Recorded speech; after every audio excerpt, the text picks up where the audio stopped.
नमस्कार, मैं रूपा रजक सदीनामा की ओर से आ गई हूँ लेकर दिनांक 17 जून 2024 का संपादकीय लेकर, जिसका शीर्षक है दंत अदंत वदंत, जिसे लिखा है हमारे सह संपादक राकेश अचल जी ने। आज का हमारा विषय दंत को लेकर है। दांत चूँकि मनुष्य से लेकर जानवर तक के लिए आवश्यक की चीज़ें होती हैं।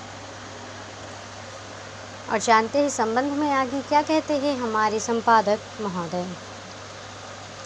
आज मैं एक ऐसे विषय पर बात करने आया हूँ जो प्राय किसी विमर्श का हिस्सा नहीं होता। आज का विषय है दांत। दंत मनुष्य के ही नहीं अपितु तमाम स्तनपायी जानवरों के लिए एक ज़रूरी और महत्वपूर्ण अंग है। इसका अपना विज्ञान है, चिकित्सक है, उपचार है, कहावतें हैं, मुहावरे हैं। मनुष्य दांतों के मामले में बहुत लापरवाह होता है और सजग भी। दुनिया में जब पशुओं की उम्र का पता लगाने का कोई विज्ञान नहीं था, तब पशुओं के दांत गिनकर ही उनकी उम्र का पता लगाया जाता था। दांत गिनना धर्म का काम भी है और नहीं भी।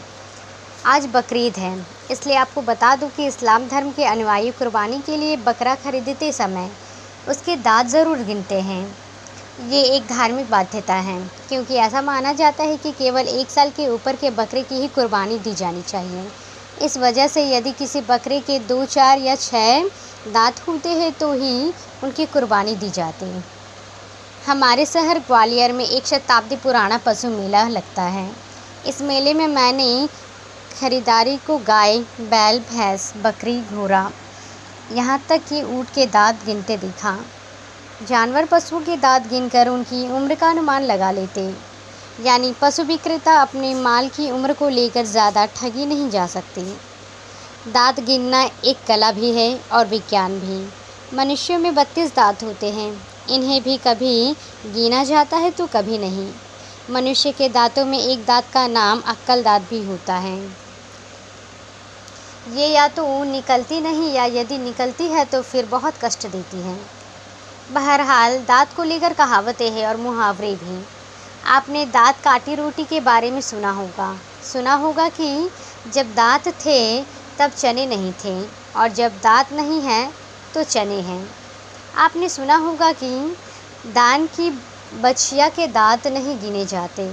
हमारे यहाँ तो किसी को परास्त करने या छकाने के लिए भी जो मुहावरे होते हैं उसे दांत खट्टे करना कहते हैं। एक कहावत हाथी के दांतों को लेकर भी है। हाथी के दांत दिखाने के और खाने के कुछ और।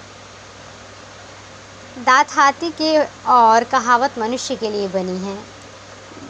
दांत निरोपने के काम भी आते हैं। निरोपने वाले दांतों को खीसे कहते हैं।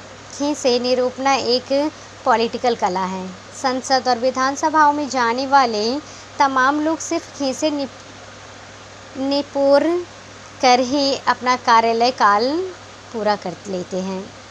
संसद में खीसे निपोरने वालों की लंबी फेहरिस्त है। कुछ अभी मौजूद है, कुछ भूतपूर्व हो गए।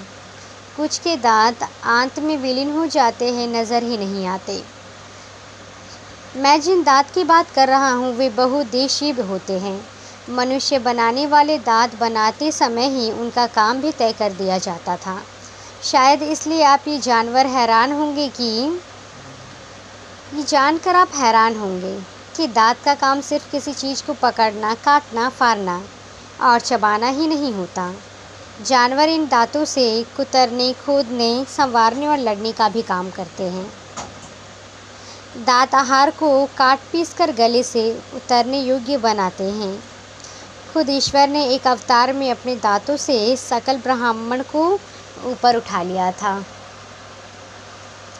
जब हम विज्ञान के छात्र होते तो हमें पढ़ाया जाता था कि दांत की 2 पंक्तियां होती हैं। ऊपर के जबड़े के दांतों को जंभिक या मैक्सिलरी कहते हैं, जबकि नीचे के जबड़े के दांत चिबुक या मैंड्यूलर कहे जाते हैं।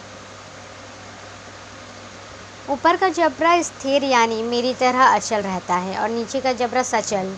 खोपड़ी से मैडिपुल को बांधने वाली पेशियों की सहायता से यह आगे पीछे तथा ऊपर नीचे चलकर काटने की और चक्राकार गति द्वारा चबाने की क्रिया करता है।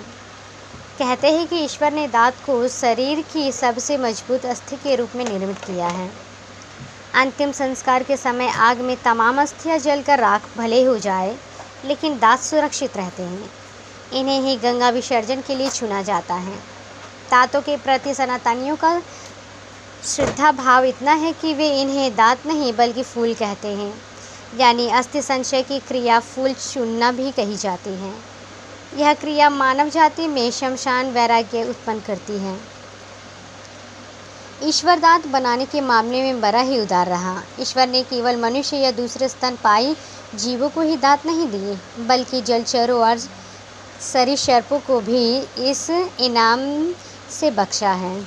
मछलियों के पास दांत तो है, सर्पों के पास भी दांत है।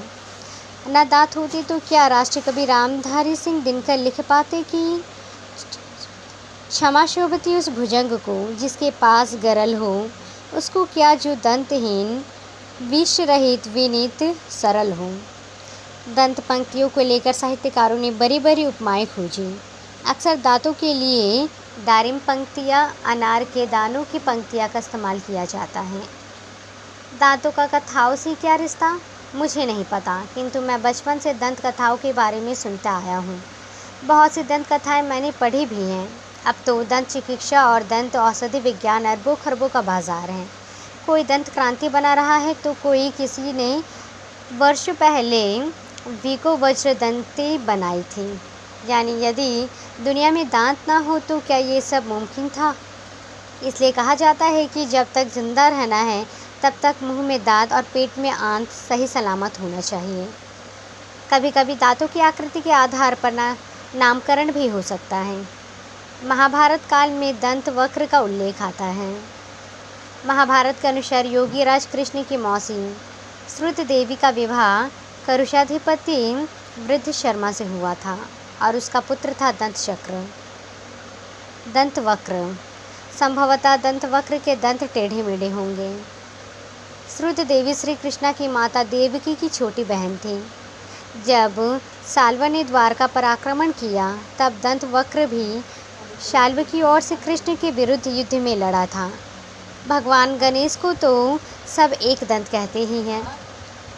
कुल जमा मेरा कहना है कि मनुष्य केवल बकरों, गायों, भैंसों, घोड़ों या दूसरे जानवरों के ही दांत न गिने, कभी समय निकल कर अपने दांतों को भी गिनना चाहिए। देखें कि वे कितने पैने हो चुके हैं या उनमें कितने कीड़े लग चुके हैं। अपने दांतों को गिनना भी आत्म परीक्षण की एक विधा है। इति मिथ्यम। तो ये था दोस्तों हमारा आज का संपादकीय। कल फिर लौटेंगे एक नए विषय, एक नए संपादकीय के साथ। तब तक के लिए नमस्कार।